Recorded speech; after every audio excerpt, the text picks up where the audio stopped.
The biting December air whipped around me, chilling me to the bone. But it was nothing compared to the coldness that had settled in my heart. The Christmas lights on the houses in our quiet suburban street of Arlington, Virginia, were a mockery of the holiday spirit. They twinkled with a forced cheerfulness, a stark contrast to the heavy silence inside my home. My name is Thomas, and at 52, I've seen my share of winters, but this one I knew would be the coldest. I looked at the framed photo on the mantelpiece, a relic from a time when our family was whole. My wife, Sarah, her eyes sparkling with laughter, her arm linked with mine.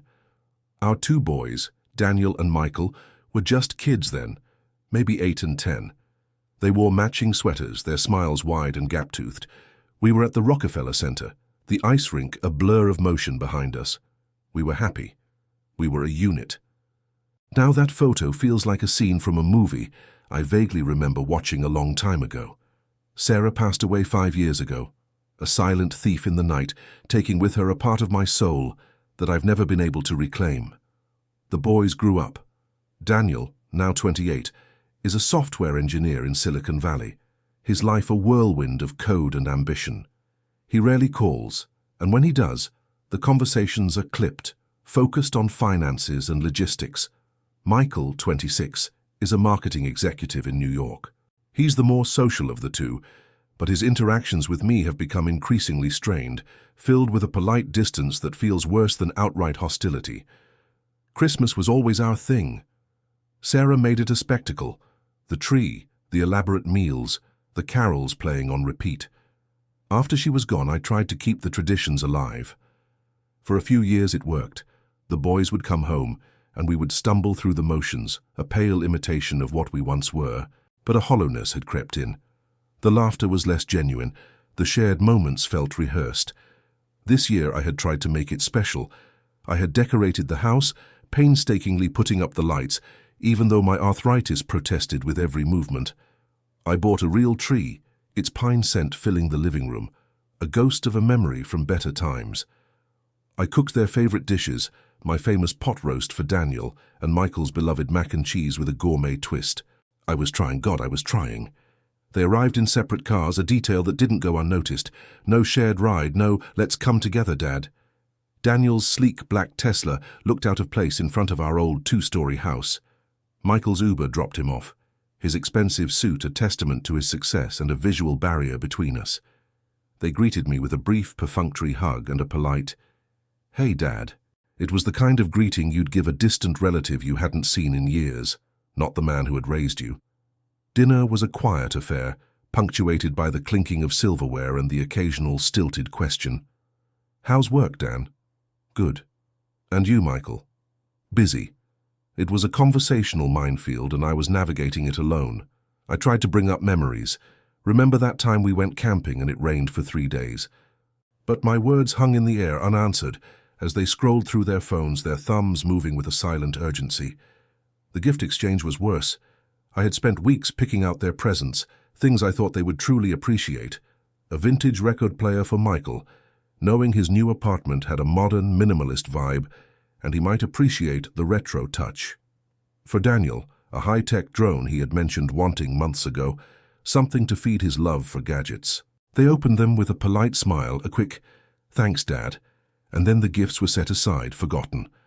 Their gifts for me were a single, generic gift card to an online retailer. They didn't even bother to wrap it, just handed it to me in an envelope. I felt a sting, but I tried not to let it show. "This is very thoughtful," I said, my voice sounding more hollow than I intended. Later that evening, after the dinner plates had been cleared and the festive ambiance had well and truly evaporated, we sat in the living room. The TV was on, a Christmas movie playing, but no one was watching. The silence was heavy, suffocating. Finally, I spoke. "It's good to have you boys home." Daniel looked up from his phone, his expression a mixture of impatience and something I couldn't quite place. "Yeah, well, we won't be staying long, Dad. We've got plans." "Plans?" I asked, a knot forming in my stomach. "But it's Christmas, we always—" Michael cut me off, his voice flat. "Dad, we're not kids anymore. We have our own lives, our own things to do." "I know that," I said, trying to keep the desperation out of my voice. But this is our family. We can at least spend the holidays together. That's when Daniel's words hit me like a punch to the gut.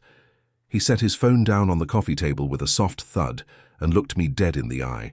"Dad," he said, his voice cold and devoid of any emotion, "you need to understand something. We came here because we felt obligated, but honestly, this whole thing, it's just a waste of our time. You're not the person you used to be. You're just old. And frankly, to us, you're worthless." The world seemed to stop.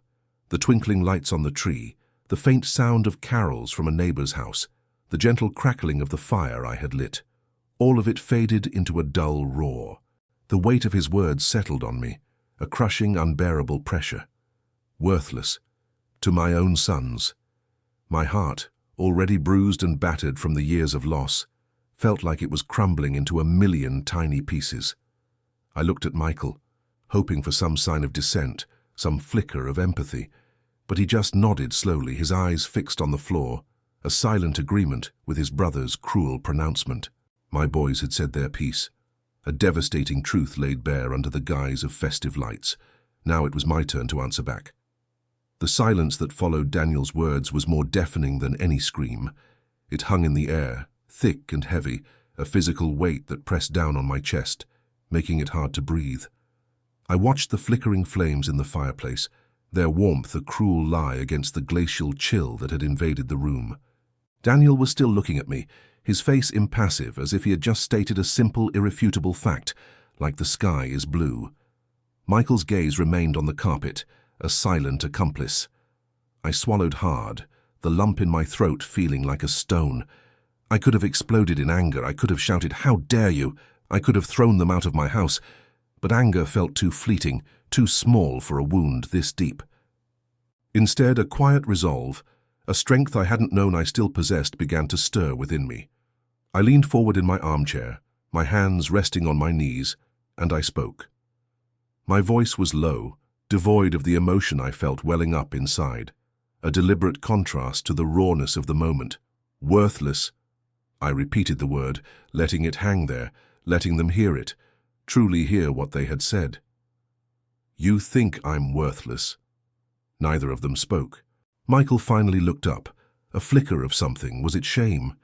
A hint of discomfort in his eyes. "Worthless," I continued, my gaze fixed on Daniel. "Is that what you thought the night you had that high fever, Dan? When you were 8, and your mother and I sat by your bed all night, taking turns putting a cold cloth on your forehead. I went out in the middle of a blizzard to get you medicine because the pharmacies were all closed. I came home shivering, but all I cared about was you breathing easier. Was I worthless then?" Daniel shifted uncomfortably in his seat. He opened his mouth as if to protest, but I didn't let him. "Was I worthless, Michael?" I continued, my voice gaining a quiet intensity.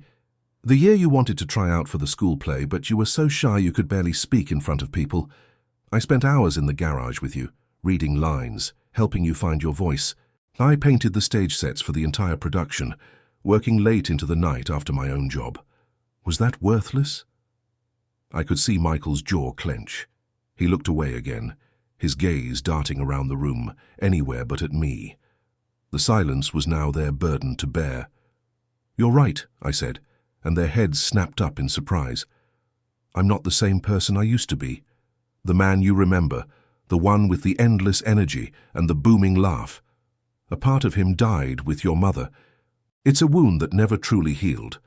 And you, my sons, were the only anchors I had left to this world. I tried with all my might to hold on, to keep this family alive. I kept coming back to this house, to these memories, hoping that one day you would see the man who gave up his dreams for you." I saw the confusion on their faces. They had no idea what I was talking about. This was new information to them, a narrative they hadn't been privy to. "You both know I was offered a promotion to be a regional manager in a different state years ago," I said, my voice now a low rumble. "It was a huge opportunity, more money, more prestige. It was a chance for me to really make something of my career. But it would have meant us moving, a new school, a new life for you. Sarah and I talked about it, and she said it was my decision. But she also told me how much you loved your school, your friends, your little league team. So I turned it down. I stayed. For you. I traded that part of my ambition for your stability. Was that worthless? The room was so still I could hear the gentle hum of the refrigerator in the kitchen. And you mentioned how I'm old, I said, a faint smile, humorless and painful, touching my lips. That's true. The wrinkles, the grey in my hair, this aching in my bones, they're a record of all the things I've done, of all the nights I've stayed up worrying about you, the sacrifices I've made. So that arthritis that makes it hard to put up Christmas lights now. It's from building that treehouse you begged for, spending a whole summer nailing boards together, despite the splintered wood and the scraped knuckles. Was that worthless? I stood up slowly, the movement feeling like a monumental effort. I walked to the window and looked out at the street. A neighbor was just pulling into his driveway, his car filled with family and laughter. You think your lives are so important now, so busy, that you have no time for your past, I said, my voice barely a whisper. But your past, it's a part of you, the foundation of who you are. The man you call worthless is the one who laid that foundation, brick by brick. I'm not asking for your gratitude, I'm not even asking for your respect. I'm just telling you what it cost me to get you to where you are today. The time, the effort, the dreams I put aside. And you've repaid it with a word that feels like a tombstone. I turned back to face them. They were silent. Their polished, modern selves seemed to have cracked, revealing something raw and unformed underneath. The confident smiles, the expensive clothes, the successful careers. None of it could protect them from the truth I had just laid bare. They had come here to feel a sense of obligation fulfilled. They had delivered their cruel verdict and expected me to accept it. But I had answered back, not with fury, but with the cold, hard weight of a father's love. And in that moment, in the face of my quiet devastation, they were rendered utterly silent. There was nothing left for them to say. They left soon after. The silence that followed my words was not a comfortable one. It was a silence filled with unspoken things, with the weight of shattered expectations and a profound, shared pain. They stood up, not looking at me, mumbled some excuse about an early morning flight for Daniel and a long drive for Michael. They didn't offer to help with the dishes. They didn't give me a hug. They simply walked out, the front door closing with a soft thud that echoed through the quiet house like a final judgment. I didn't try to stop them. There was no point. The chasm between us was too wide to be bridged with pleas or arguments. I stood by the living room window, watching their taillights disappear down the street, their cars carrying them back to their successful, disconnected lives. The snow began to fall, tiny white flakes dusting the streetlights, adding a fragile beauty to the desolate scene. The house, which I had so meticulously decorated for their return, now felt like a mausoleum. The scent of pine and roast beef lingered in the air, a cruel ghost of a holiday that had never truly arrived. I walked back into the living room. The TV was still on, a silent tableau of a festive movie scene, a family laughing and exchanging gifts. I reached for the remote and turned it off. The screen went black, and I saw my own reflection, a tired, weary man with lines etched around his eyes and a ghost of a smile that was long gone. My hand went to my chest, over the place where my heart felt like a hollowed-out cavern. The dinner plates sat on the table, their contents untouched. The mac and cheese, my attempt at a comfort food that would transport Michael back to his childhood, was cold and congealed. The pot roast, the dish that I had always perfected for Daniel, was a forgotten centerpiece. I sat down at the table, the empty chairs a testament to my failure. I'd poured all my love and effort into this, into a tradition, into a memory, and they had seen it as an obligation, a chore. I ran my hand over the smooth, worn surface of the dining table. Sarah and I bought it together, a big, heavy oak table that was meant to hold a family for generations. We had so many dinners here, so many laughs, so many plans. I could almost hear her voice, her gentle reprimand when I let the boys get too rowdy. I could see her smile. The memories which were once a source of comfort now felt like a form of torture. They were a reminder of a life that was gone, a family that was no more. I started to clear the table, the simple act a form of therapy. I rinsed the dishes, scrubbing at the dried food, my movements automatic and methodical. My hands, which had once been so strong and steady, trembled slightly. A single tear, hot and heavy, rolled down my cheek and fell into the soapy water. I didn't bother to wipe it away.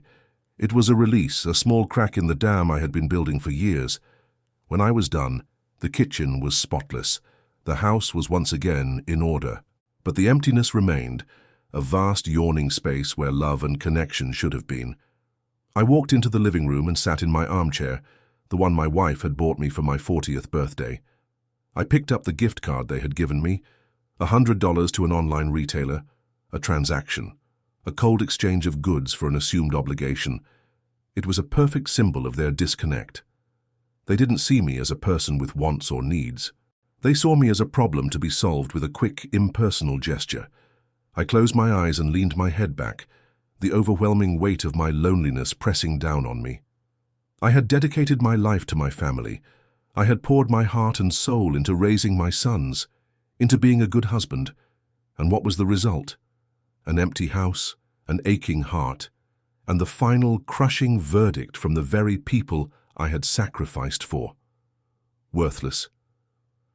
That night, I couldn't sleep. I lay in bed staring at the ceiling, the glow from the Christmas lights outside filtering through the blinds. The words echoed in my mind, a cruel mantra. Was I? Was everything I had done, all the love I had given, truly worth nothing? The pain was so sharp, so profound that it felt physical. I felt like I was drowning in it, sinking into a dark abyss of regret and despair. But as the early morning hours approached, a faint ember of defiance began to glow in the darkness of my mind. It was a flicker of something new, something born out of the ashes of my grief. I had been living for them, for the ghosts of what we once were. I had been a father, a husband, a memory. But who was Thomas? Who was the man before the title of Dad? The man who loved woodworking, who had a passion for old music, who found peace in the solitude of nature. That man was buried somewhere deep beneath the rubble of my life. In that quiet pre-dawn darkness, I made a silent vow. Their words had not broken me. They had in a strange, painful way set me free, free from the obligation to be someone I no longer was, to a family that no longer existed in the way I remembered it. I would not let their cruel words define me. I would not be worthless. I would rediscover my own worth, and I would do it not for them, but for the man I had forgotten how to be. The sun would rise soon, and with it a new day, a day for Thomas. The first few days after they left were the hardest. The silence was a constant presence, a reminder of the chasm that had opened between us. I went through the motions of my daily life, but with a new sense of purpose, a quiet resolve. I woke up earlier than usual, the house still shrouded in a wintry pre-dawn gloom. Instead of making my usual coffee and sitting in the quiet kitchen, staring at nothing, I went to the garage. The garage was a mess. It was where I had stored all the remnants of my life before the boys, before Sarah's illness. Piles of old tools, dusty lumber, half-finished projects. I hadn't properly organized it since we moved in over 2 decades ago. The clutter felt like a physical representation of the mess in my own life. I took a deep breath, the air thick with the smell of sawdust and old motor oil, and I began. I started with a small corner, pulling out old boxes filled with Christmas decorations and forgotten keepsakes. I found an old, worn-out leather box. Inside were my old woodworking tools, chisels, planes, and saws, all meticulously polished and oiled. I remembered the last project I had finished, a small wooden box for Sarah to keep her jewelry in. She had loved it. It was a reminder of a different time, when my hands were busy creating things, not just holding a phone or a remote control. Over the next week, the garage became my sanctuary. I worked tirelessly, sorting, cleaning, and organizing. I found my old stereo, a relic from the 80s, and spent an afternoon tinkering with it until the speakers crackled to life. The sound of Bruce Springsteen filled the garage, his voice echoing my own feelings of being born to run. I felt a flicker of the old me, the man who had a life outside of being a father and husband. I also knew I couldn't do this alone. I needed to reconnect with the world. I remembered an old friend, Mark, who I had worked with for years, We had been close, but after Sarah's death, I had slowly withdrawn from everyone. He had called a few times, but I had always been too exhausted, too wrapped up in my grief and my quiet life. I found his number in my old phone book, a worn-out paperback with my mother's handwriting. I hesitated, my thumb hovering over the call button. What would I say? "Hey, remember me? The guy who ghosted you for 5 years?" I took a deep breath and pressed the call button. It rang twice before he picked up. "Hello?" he said, his voice as familiar as my own. "Mark, it's Thomas," I said, my voice cracking slightly. There was a moment of stunned silence on the other end. "Tom, my God, man, is everything okay? I've been worried sick." I told him a version of the truth. Not the whole story, not the crushing words from my sons, but enough to explain my absence. I told him I had been lost, but now I was trying to find my way back. He listened without judgment, and when I was done, he said, "The offer still stands, Tom, the one about the coffee." We met the next day at a small diner. Mark looked older, his hair grayer, but his eyes were the same, kind and full of life. We talked for hours. I told him about the empty house, about my life since Sarah passed. He told me about his wife and their grandchildren. He told me about his retirement and how he had taken up painting. It was a simple conversation, but it felt like a lifeline. He wasn't there to fix me. He was just there to listen. "You know, there's a woodworking club that meets downtown," he said, stirring his coffee. "They're a good bunch. Maybe you should check it out." The idea felt foreign and exhilarating at the same time. A club, meeting new people. It was something I hadn't considered in years. Later that week, I went to my first meeting. The place was a small, cluttered workshop, filled with the scent of pine, oak, and cedar. Old men with calloused hands and kind eyes were hunched over workbenches, carving intricate designs into wood. I felt a sense of belonging I hadn't felt in a very long time. I met a man named Frank, a retired carpenter with a booming laugh and a passion for old-school joinery. He showed me a simple box he was working on, and for the first time in months I felt a spark of genuine interest. As I drove home that evening, the snow was falling heavily, but I didn't feel the chill. The Christmas lights on the houses no longer felt like a mockery. They felt like a promise of a new beginning, a new path. The house was still empty, but it no longer felt desolate. It was now a workshop, a sanctuary, a place where I could rebuild myself, one splintered piece at a time. I was no longer just a father or a widower. I was Thomas, and Thomas was not worthless. Over the next few weeks, the routine of my life was completely transformed. The woodworking club, which had started as a tentative step into the world, quickly became my new anchor. The workshop, a place filled with the hum of saws and the quiet focus of creation, became my second home. I spent my mornings there, surrounded by men who shared my passion. Frank, my new friend, became a mentor of sorts. He taught me a new technique for dovetail joints and showed me how to make a perfect tenon. His hands, gnarled and scarred from a lifetime of labor, were a testament to a life well lived. "You know, Thomas," he said one afternoon, as we sanded a piece of mahogany, "woodworking is a lot like life. You start with a raw piece of wood, full of knots and imperfections. You have to work with it, not against it. You have to find the grain, understand its nature, and then you can shape it into something beautiful." His words resonated deeply.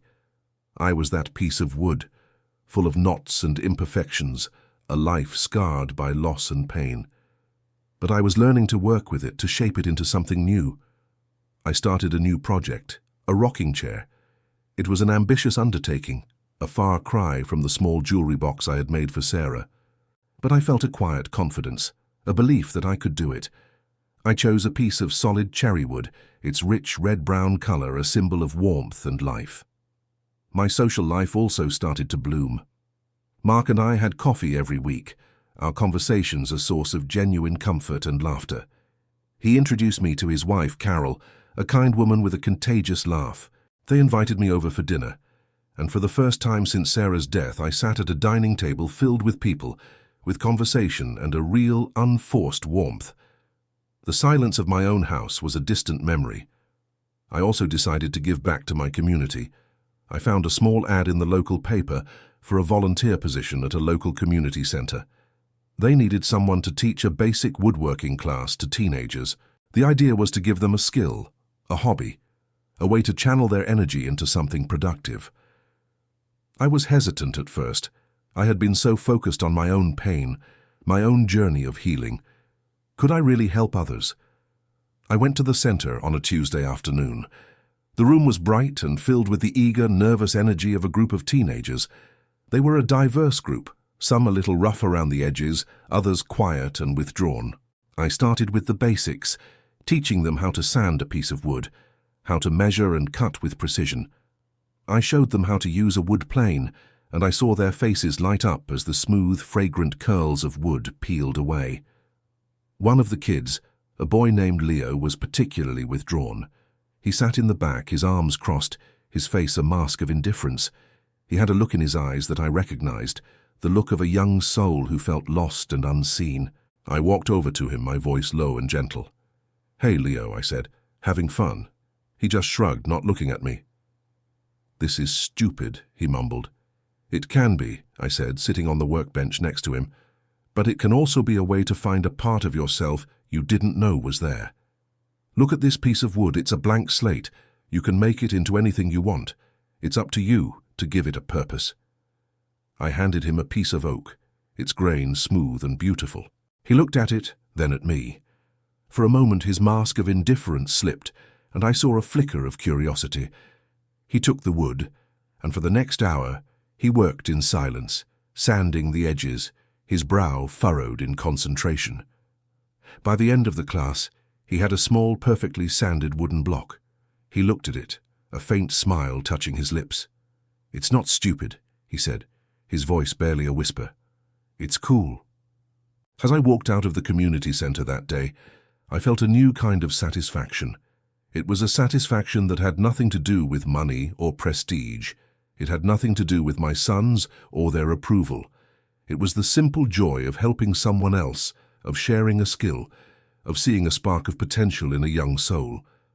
My worth, I realized, was not something that was given to me by my family. It was something I had to find within myself, in the quiet moments of creation, in the laughter of old friends, and in the small, meaningful connections I was making in the world. I was no longer the man who was waiting to be seen. I was the man who was finally living, finally building a life one plank at a time. While my life was undergoing a quiet transformation in Arlington, the lives of my sons continued on their hyper-speed trajectories. Daniel, in the sterile, competitive landscape of Silicon Valley, was riding the crest of a new software launch. He was working 18-hour days, fueled by caffeine and the relentless pursuit of success. His new project was a high-stakes venture, and he was consumed by it. He barely had time for himself, let alone for a phone call to his father. The memory of our Christmas confrontation was a distant, irritating blip on his mental radar. He had dismissed my words as the ramblings of an emotional old man. He had a million things to worry about: stock options, investor meetings, code that wasn't compiling. A sentimental conversation about the past had no place in his world. One evening, after a particularly grueling day of debugging code, he was scrolling through his social media feed. He rarely used it for personal connections, mostly just for industry news and networking. But an old friend from high school, a guy he hadn't spoken to in years, had posted a picture. It was a group photo from a local community center. The caption read, "Proud to be a part of this awesome woodworking class. Our teacher, Mr. Thomas, is a legend." Daniel's blood ran cold. He zoomed in on the photo. There I was, standing in the back, a quiet smile on my face, my arm draped around a teenager who was holding a small wooden box. It was unmistakable. My hair was a little longer, my beard a little grayer, but it was me. He felt a jolt of something he couldn't name. It wasn't anger. It wasn't even curiosity. It was a strange mix of confusion and discomfort. Why was his father, a man he had so confidently declared worthless, teaching a woodworking class to a bunch of kids? This didn't fit the narrative he had created in his mind, the narrative of a lonely, grieving widower who was slowly fading away. He felt a prickle of unease, a fissure opening in the solid ground of his self-assured reality. Meanwhile, in New York, Michael was facing his own set of problems. His high-pressure marketing job was starting to take its toll. The constant demand for perfection, the cutthroat competition, the superficiality of the industry, it was all beginning to feel hollow. His girlfriend, a beautiful and successful lawyer, had recently broken up with him. She had said he was too distant, too wrapped up in his own world to truly connect. One night, alone in his minimalist apartment, he was staring at his phone, the silence of the room amplified by the city noise outside. He was looking at old pictures, scrolling through memories on his phone. He came across a photo of our family at the Grand Canyon, a trip we had taken when he was 15. We were standing at the edge of the canyon, our arms wrapped around each other, the vast, breathtaking landscape behind us. I was smiling, my face full of a quiet pride. He remembered that day, the feeling of my arm around his shoulder, the genuine happiness in the moment. The memory was a sharp contrast to the coldness of our last meeting. He remembered my words, my quiet, devastating pronouncement. I traded that part of my ambition for your stability. He had never thought about it that way. He had always taken for granted the life he had, the stability, the opportunities, the secure foundation I had built for him. He had always seen it as a given, a right. He had never considered the sacrifices, the dreams I might have put aside. He had called me worthless, but in that moment, in the solitude of his empty apartment, he felt a creeping sense of worthlessness himself. He was successful, he was rich, he was a somebody in the city, but he was also utterly alone. He had everything he had ever worked for, and it meant nothing. He had abandoned the very person who had given him the life he had, the life he now found so empty. He picked up his phone, his thumb hovering over my number. He wanted to call, to say something, anything. But what? "Hey, Dad, sorry I called you worthless?"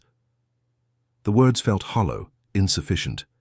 The silence from the end of our last conversation was a wall between us, a barrier he didn't know how to break down. He put the phone down, a wave of guilt and regret washing over him. The seeds of doubt had been planted.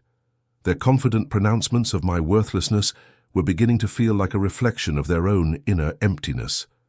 My absence, which they had so eagerly sought, was now a quiet, painful void in their lives. The phone rang one afternoon as I was in my garage, putting the finishing touches on the rocking chair. The wood was so smooth under my hands, the grain a beautiful, intricate pattern. The caller ID read Daniel. I stared at it for a moment, a knot of old emotions tightening in my stomach. The impulse was to ignore it, to let it ring. But my new life had taught me a quiet resilience. I was no longer the man who lived by the mercy of his son's attention. I answered it. "Hey, Dad," he said, his voice hesitant, a far cry from the confident, dismissive tone he had used at Christmas. "Hello, Daniel," I said, my voice steady and calm. I didn't offer any small talk, I simply waited. I saw a photo of you online," he said, the words coming out in a rush. "You're teaching a woodworking class?" "I am," I said. "It's a volunteer position at the community center. It's been very rewarding." The silence that followed was palpable. This was not the broken, lonely man he had left behind. This was a man with a life, with purpose. "Look, Dad," he started, his voice a little softer. "I've been thinking about what I said at Christmas. It was out of line. I didn't mean it." The words felt like a bandage on a gaping wound, a nice gesture but not enough to heal the damage. "Daniel," I said, my voice gentle but firm, "you said exactly what you meant. You just didn't expect me to hear it or to do anything about it. I have." "What do you mean?" he asked, a hint of frustration in his voice. "I mean, I'm no longer waiting for you," I said. "I'm not sitting in the dark, wishing for your attention. I'm living my life. And that's a direct result of what you and your brother said." He was silent. He had expected me to be grateful for the apology, to welcome him back into my orbit. But the power dynamic had shifted. I was no longer the needy, dependent father. I was a man who had found his own worth. A few days later, Michael called. He was a little more direct. "Dad, I'm coming to Arlington next week. I'd like to see you." "I'm sorry, Michael," I said, looking at my calendar. "I can't.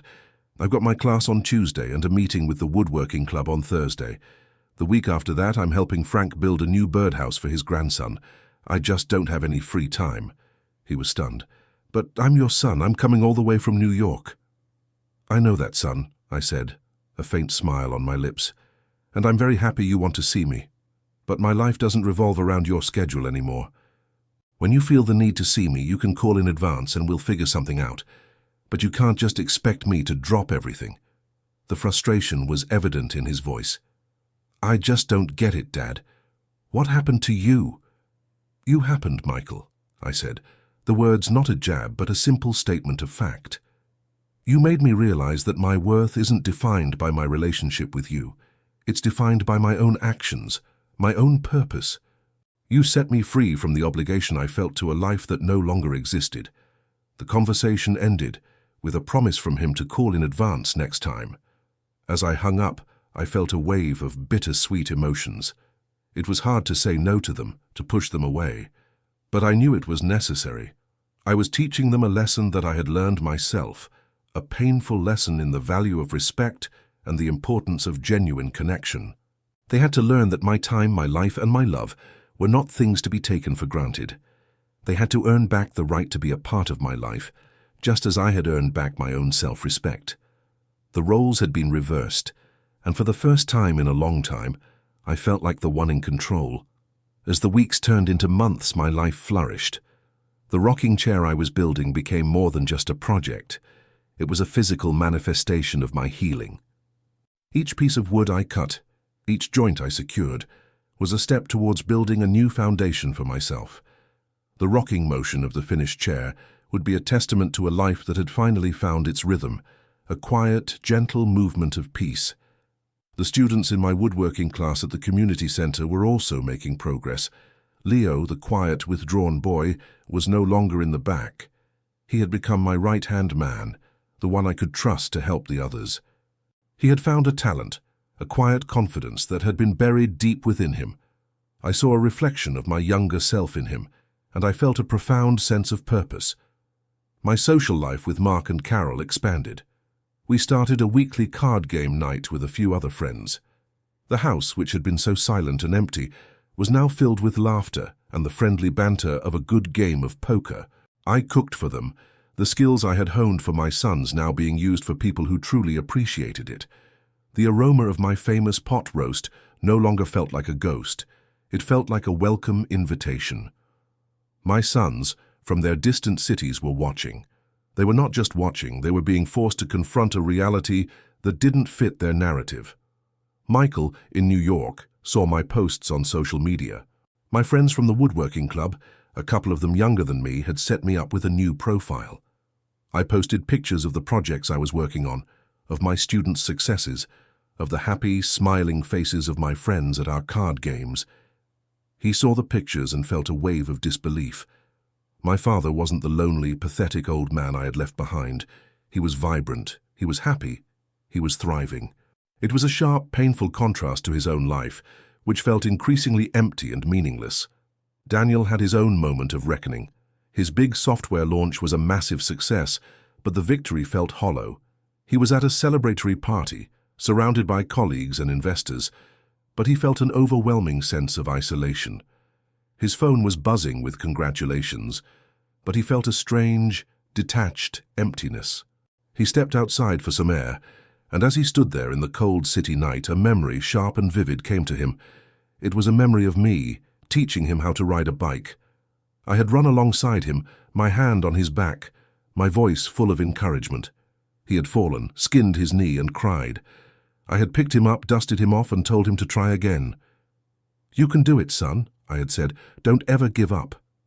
He had, and I had been there. He had so easily forgotten the man who had laid the foundation, who had held him up when he was falling. He realized with a shocking clarity that the success he had so desperately sought was a monument to his own self-absorption, built on a foundation of indifference. Their worlds, which had once felt so solid and secure, were beginning to crack. Their dismissive words, "You're worthless to us," had boomeranged back. leaving them with the chilling realization that they were the ones who had devalued themselves, who had placed a price tag on love and family and had found it to be too expensive.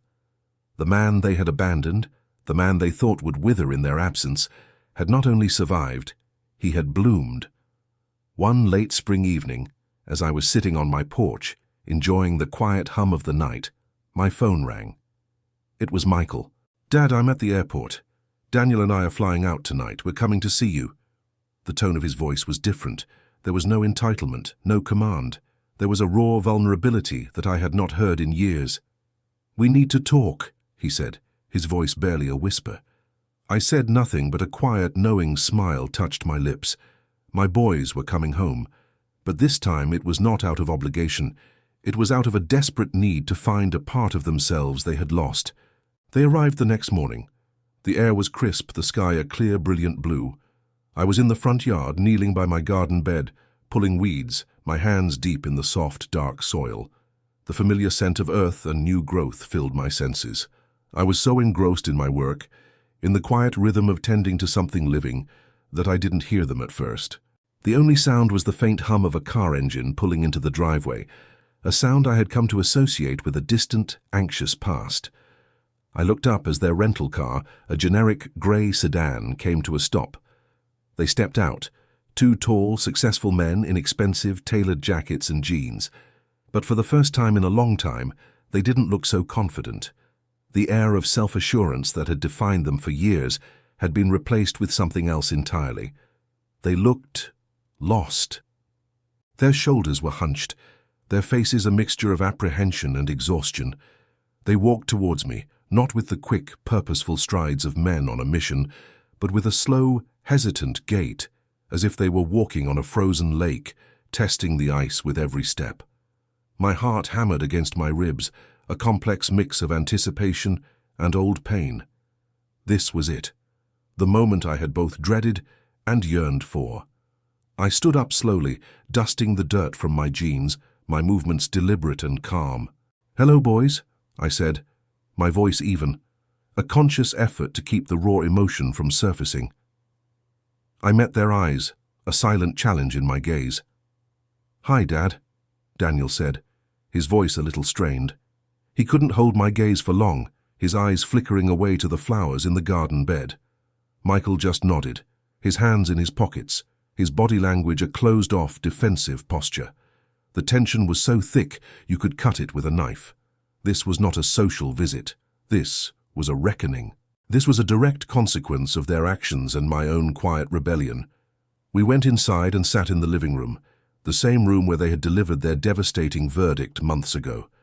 The Christmas decorations were gone, the tree replaced with a vase of fresh-cut tulips from my garden, a symbol of new life and growth. But the air was still charged with a heavy, unspoken weight. I didn't turn on the TV or put on music. I didn't offer them coffee or any of the small courtesies of a normal visit. I simply sat in my armchair and waited. I was no longer the man who felt obligated to fill every silence, to make them feel comfortable. The burden was now on them. Finally, after what felt like an eternity, Michael broke the silence. He took a deep, shuddering breath, as if steeling himself for an unbearable admission. "Dad, we've been doing a lot of thinking about what happened at Christmas." His voice was barely a whisper. "What do you want to say?" I asked, my voice calm, almost unnervingly so. He took another breath, his gaze finally meeting mine, and I saw a glimmer of the boy I remembered, the one who was afraid of failing, who wanted to make me proud. "I was wrong, Dad. We were both wrong. What we said, it was a terrible thing to say. We didn't think about what it would do to you." His words, while a start, were an old song to my ears. I knew he was sorry, but I needed him to understand the depth of his actions. I needed to know that they truly saw me, not just the hurt they had caused. "And what did you think it would do to me, Michael?" I asked, my gaze steady, unwavering. "Did you think I would just fade away? Did you think I would just accept it and that would be the end of it? Did you think I would continue to sit in this house, waiting for your calls, for your meager attention, while you went on with your lives?" Daniel looked at me, a flicker of something in his eyes. a painful recognition. We thought you were just an old man who was sad and lonely. We didn't think you had a life outside of us. We thought you needed us to define you, to give you purpose. That's the point, isn't it? I said, a sad smile touching my lips. You created a narrative in your minds that was convenient for you. You convinced yourselves that my life was over, that I was worthless. And then you made my life fit that story. You needed me to be a static, unchanging figure so you could feel a sense of progression, a sense of having left something behind. The man who raised you was an anchor, a weight on your ambitions. But you're not worthless, Daniel said, his voice barely a whisper, a raw, painful admission. You're a father. You're a man who built a life for us. You sacrificed everything. We didn't see it. The words, "You're a father," hit me with a jolt. They were not words of anger or dismissal. They were the words of a child who had finally seen his parent as a human being, a man with a history, with his own dreams and his own heart. I know I'm a father, I said, my voice thick with emotion. I've known that for over 2 decades. But I am also a man who put his dreams on hold for you, a man who has hobbies and friends, and a man who, because of your words, was forced to rediscover himself. You didn't break me, boys, you set me free. The truth of my words hung in the air, a final, unassailable fact. They were the ones who were broken. They were the ones who had lost themselves in the chase for success and had come back to find that the prize was a hollow one. They had come to me, a man they had deemed worthless, to find a sense of worth themselves. "We are so sorry, Dad," Michael said, his voice cracking, the composure he had so carefully maintained finally breaking. "We were selfish. We were blind. We want to be a part of your life again. We want to be a family again." I looked at them, my 2 boys, and I saw a glimmer of the young, hopeful kids they once were. The men they had become were lost, and they had finally, painfully, realized that the only way to find themselves again was to come home. "Being a family is not an obligation," I said, my voice firm. "It's a choice, and it's a choice that requires respect, effort, and a genuine connection. You have to be willing to see me, not just as your father, but as a person, and you have to be willing to put in the work to rebuild what was lost." They both nodded, their eyes filled with a new understanding, a painful regret. This was not a quick fix. This was not a magical reconciliation. This was the beginning of a long, difficult journey. But for the first time since that cold Christmas night, I felt a flicker of hope. My sons had come home, not to take something from me, but to give something back, the painful, beautiful gift of a genuine apology. And in that moment, in the face of their silent, humbling admission, I finally answered them back in the only way that truly mattered. I forgave them. The days that followed were a testament to the fragile process of rebuilding. It was slow and at times uncomfortable. The old habits of silence and distance were hard to break, but they tried. Daniel stayed for a week, and instead of working on his laptop, he spent his afternoons with me in the garage. I taught him how to use a wood plane, how to sand a piece of mahogany until it was as smooth as silk. He was clumsy at first, his hands more accustomed to a keyboard than a chisel, but he was a quick study. His brow was often furrowed in concentration as he tried to get a joint just right. And in those moments, I saw the same boy who had once painstakingly built Lego castles in the living room. One afternoon, we stood in the quiet of the workshop, the air thick with the scent of sawdust, and we worked in a comfortable, shared silence. It was the most connected I had felt to him in years. We were not just a father and a son. We were 2 men, side by side, creating something with our hands. Michael, who had to get back to New York for work, promised to call me every Sunday. He kept his promise. The calls were no longer clipped, polite conversations about work. We talked about his life, his struggles, his hopes. He asked me about my friends, about the woodworking club, about my rocking chair. I told him about Leo, the quiet boy from my class who had found a love for carving.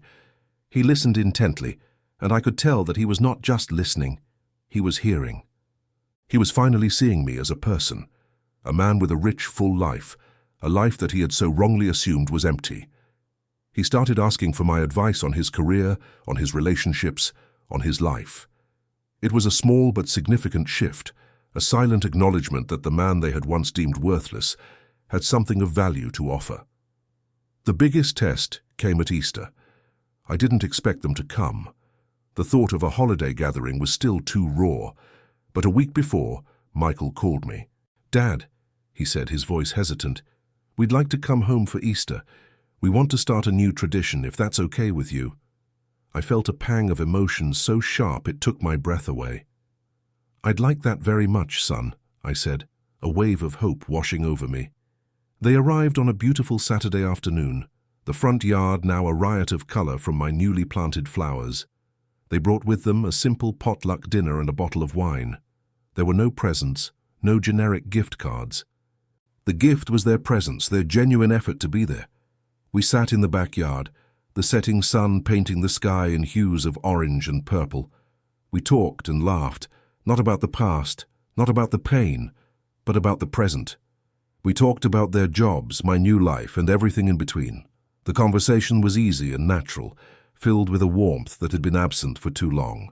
Later that evening, after the dinner plates had been cleared, we sat in the living room, the windows open to the gentle spring breeze. The Christmas tree was long gone, but in its place, on the mantelpiece, was a small, intricately carved wooden birdhouse that Daniel had made during his stay. It was a little rough around the edges, but it was perfect. And on a small table next to my armchair, a beautiful hand-carved rocking chair, my masterpiece, sat in a place of honor. I looked at them, my two sons, and I saw a genuine sense of peace and belonging on their faces. The emptiness that had once haunted them was gone, replaced by a quiet, settled happiness. They had come home to find themselves, and in doing so, they had found me. "This is nice, Dad," Michael said, his voice soft. "It's a lot better than Christmas." I looked at my two boys, the men they had become, and I felt a profound sense of pride. They had been lost, but they had found their way back. They had delivered a crushing blow, but they had also given me the greatest gift of all, the chance to rediscover myself. I had not been defeated by their words. I had been transformed by them. The rocking chair was a physical reminder of my journey, a testament to the healing power of love, friendship, and self-respect.